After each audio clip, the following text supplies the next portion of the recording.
Mumbai university distance open learning से अगर आप स्टडी करते हैं और आप एग्जामिनेशन में कॉपी करते हुए पकड़े गए हैं, तो क्या पॉसिबिलिटीज है आपके साथ क्या होगा? क्या आप सारे सब्जेक्ट में फेल हो जाएंगे? क्या आप एक ही सब्जेक्ट में फेल होंगे? और उससे बचने के लिए क्या सॉल्यूशन है? और अगर आपका एक बार कॉपी केस हो जाता है, तो क्या हमारे रिजल्ट्स में भी लिख के आएगा? ये सारी चीजें इस वीडियो में हम डिस्कस करेंगे। आपकी रिस्पॉन्सिबिलिटी है ये वीडियो सभी डिस्टेंस ओपन लर्निंग स्टूडेंट को शेयर कर दो, क्योंकि उनका साल वेस्ट नहीं होगा। देखिए, सबसे पहले हम समझते हैं कि कॉपी केस एग्जैक्टली होता क्या है। अब मान लीजिए मैं खुद मुंबई यूनिवर्सिटी में रेगुलर कॉलेज में एज असिस्टेंट प्रोफेसर पढ़ाता हूँ। अब मान लीजिए मेरा जस्ट अभी टीवाई बीकॉम सेमेस्टर 5 के एग्जामिनेशन हो रहे हैं, कुछ पेपर्स बचे भी हैं। अब मान लीजिए किसी के पास में अगर हाथ पे लिखा हुआ कुछ पॉइंट्स मिल गया मुझे, तो वो कॉपी केस में आ जाएगा। किसी ने कोई भी, जैसे मान लीजिए पेंसिल हो गया, स्केल हो गया, रबर हो गया या शार्पनर हो गया, वहां पे कहीं पे भी किसी भी तरीके का अगर हमको एक भी कॉपी केस का ऐसा कुछ कोई लोग लिख के आते हैं, ठीक है, अगर हाथ पे लिखते हैं पेंसिल में या फिर पाउच में या पैड में या पेंसिल पे, किधर पे भी अगर वो लिख के लेके आते हैं और वो पकड़े जाते हैं, तो वो जो है कॉपी केस बनता है उनके ऊपर, ठीक है। या फिर मान लीजिए चिट्स, छोटे छोटे मिनी चिट्स लेके आते हैं, अगर आप पकड़े जाते हैं, आपका शूज, हर चीज चेक होता है, ठीक है। आपका यहाँ पे भी चेक होता है, शूज भी, कॉलर भी, बहुत सारी चीजें अलग अलग जो है पकड़े जाते हैं, तो सीसीटीवी कैमरा होता है, वहां पे भी दिख जाता है, जिससे कॉपी करते हैं तो पकड़े जाते हैं। अब आपने कॉपी किया है और आप पकड़े गए हैं, ठीक है, कॉपी केस में, तो सबसे पहले क्या होगा, आपके जो रिजल्ट्स, जब आपका रिजल्ट्स आएगा उसमें लिखा रहेगा आरसीसी, मतलब कॉपी केस, ठीक है।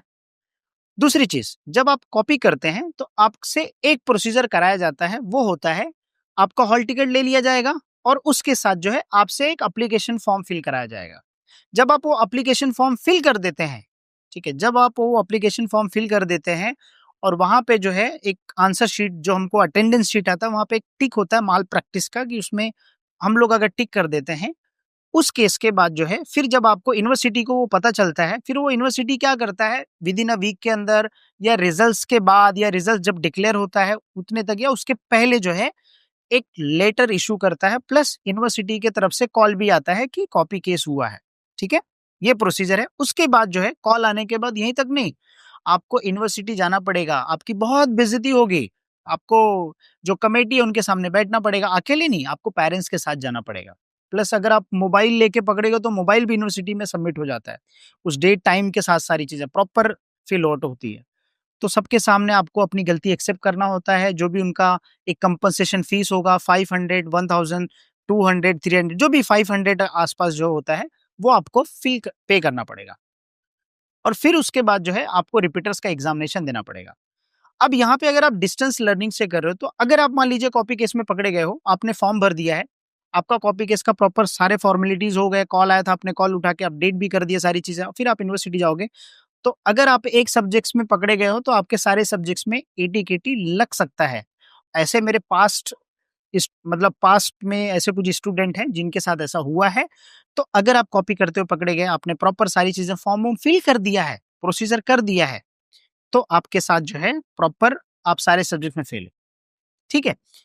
तो मैं एज अ टीचर आपको बोलूंगा, प्लीज आप कोई भी ऐसी चीजें नहीं लेके जाओ जिससे कॉपी केस में आ जाए कि भाई आपने कॉपी किया है, सबसे पहली चीज, ठीक है। क्योंकि मैं खुद एग्जाम देता हूँ, एग्जाम्स कंडक्ट भी कराता हूँ, तो मैक्सिमम ट्राई करो कि भाई कोई भी चीज आपको ऐसी चीजें नहीं कैरी करना है, इवन दो आपको नहीं पढ़ा है, आपने कुछ भी नहीं पढ़ा है, ठीक है, ठीक है, आप जाओ एग्जाम्स अटेम्प्ट करो, जितना आता है उतना लिखो, बट प्लीज आप कॉपी नहीं करो, क्योंकि अगर आपके साथ कॉपी होता है तो उसमें ऐसा भी होता है कि आपको एग्जाम नहीं देने दिया जाए, ऐसा भी है, आपको रोक भी लगा सकते हैं।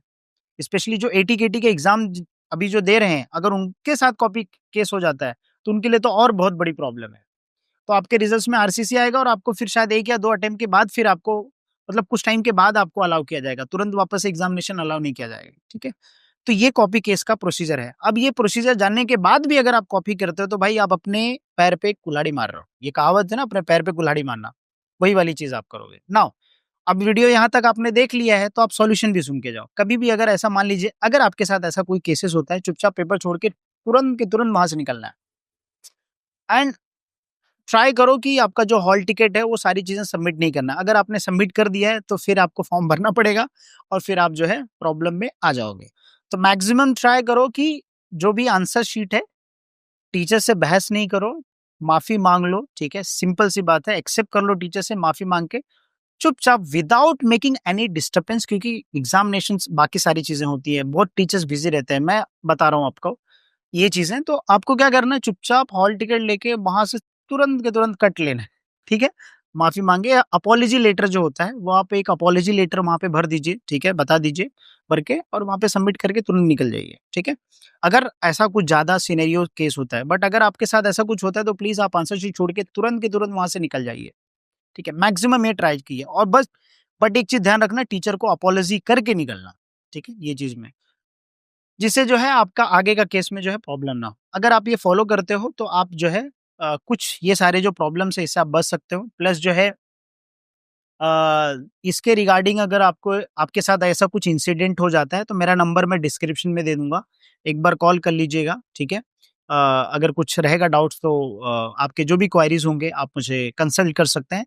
बट जो मैंने आपको सॉल्यूशन बताया, please do not feel anything, okay, चुपचाप अपॉलॉजी एक्सेप्ट करो, सॉरी बोलो टीचर को चुपचाप पोलाइट मैनर में, जस्ट लेट इट, ठीक है।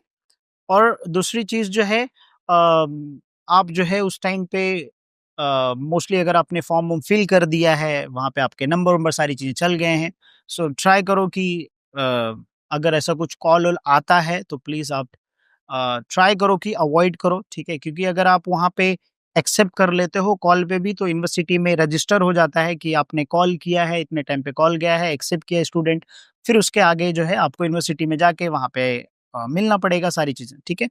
बट अलग-अलग कॉलेज में अलग-अलग मेथड होता है। मोस्टली अगर आपका लेटर बन गया है, सील हो गया है, आपके अटेंडेंस शीट पे पीआरएन नंबर के आगे या एनरोलमेंट नंबर के आगे माल प्रैक्टिस का एक शीट मिलता है हमको, 2 शीट मिलता है, जिस पे साइन अपडेट करना होता है, बारकोड के आंसर शीट का बारकोड होता है वो लिखना पड़ता है, उस पे साइन होता है, प्रॉपर चीज़ें।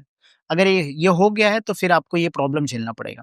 अब इतना सुनने के बाद जो है प्लीज़ आप कॉपी नहीं कीजिएगा। अ, आपके कुछ सुझाव होंगे कमेंट सेक्शन में दे दीजिएगा। तो ये जो है एटी-केटी का प्रोसीजर है कि अगर आपको कॉपी केस मिलता है तो ये प्रोसीजर है कि भाई आपका पहले फॉर्म भरवाएँगे, हॉल टिकट वो सब सारी चीज़ें सबमिट होगा, कॉल आएगा, लेटर्स आएँगे, फिर आपको यूनिवर्सिटी में जाना पड़ेगा, वहाँ पे कंपनसेशन फीस पे करना पड़ेगा, जो भी उनका चार्जेस है वो फीस पे करना पड़ेगा, आपको अपॉलॉजी लेटर वहाँ पे अपॉलॉजी करना पड़ेगा, एक्सेप्ट करना पड़ेगा, और फिर उसके बाद जो है वापस से रिपीटर का एग्ज़ाम देके फिर आप ये प्रोसेस, अब इतने सारे प्रोसेस होने के बाद जो है आपको मैं सुझाव दूँगा, प्लीज़ आप मुझे फ़ॉलो करते तो प्लीज़ इस चीज़ को अवॉइड कीजिएगा, क्योंकि ये आपके आगे के लाइफ़ के लिए बहुत डिमोटिवेट कर देता है, ठीक है? और वैसे रिज़ल्ट्स में लिख के आता है, रिज़ल्ट्स में आरसीसी, तो उससे पता चलता है कि आपका कॉपी केस है। जैसे वो देखेंगे आरसीसी तुरंत समझ में आ जाएगा आपका कॉपी केस है। कोई भी आपका रिज़ल्ट देखेगा यूनिवर्सिटी में, ठीक है? तो मेक श्योर कीजिएगा, ऐसा नहीं कीजिएगा आपके रिजल्ट्स, हाँ, जो आपका मार्कशीट मिलता है, वहाँ पे नहीं लिखा रहता है, बट आप रिपीटर्स का एग्ज़ामिनेशन देते हो, वहाँ पे एटी-केटी का रिजल्ट्स भी लिखा रहता है। कुछ-कुछ पहले तो ऐसे ही था, अभी के टाइम पे मंथ से जैसे मान लीजिए मोस्टली एग्ज़ामिनेशन अभी नवंबर में हो रहे हैं, ठीक है? अक्टूबर-नवंबर में हो रहे हैं, अक्टूबर में हो रहे हैं, तो वहाँ पे मंथ लिखा रहता है अक्टूबर, जिससे पता चल जाता है आपने फ्रेश एग्ज़ामिनेशन दिया है, आपने एटी-केटी का एग्ज़ामिनेशन नहीं दिया है। ठीक है? मोस्टली जो एकेडमिक ईयर चलता है, वो मेरा आपको पर्सनल ओपिनियन शेयर कर रहा हूँ। ये सारी चीज़ें जो भी मैंने बोला हूँ, ये मेरा पर्सनल ओपिनियन है, पर्सनल एक्सपीरियंस के बेस पे मैंने आपको दिया है। तो अगर कुछ लगता है कि आपको इसके अंदर कुछ पॉइंट्स ऐड करने चाहिए, तो प्लीज़ आप ऐड कर सकते हैं, ठीक है? I will be very happy to listen you all your comments. Thank you so much. कल के दिन पेपर अच्छे से लिखना। बेस्ट ऑफ लक एग्ज़ामिनेशन के लिए।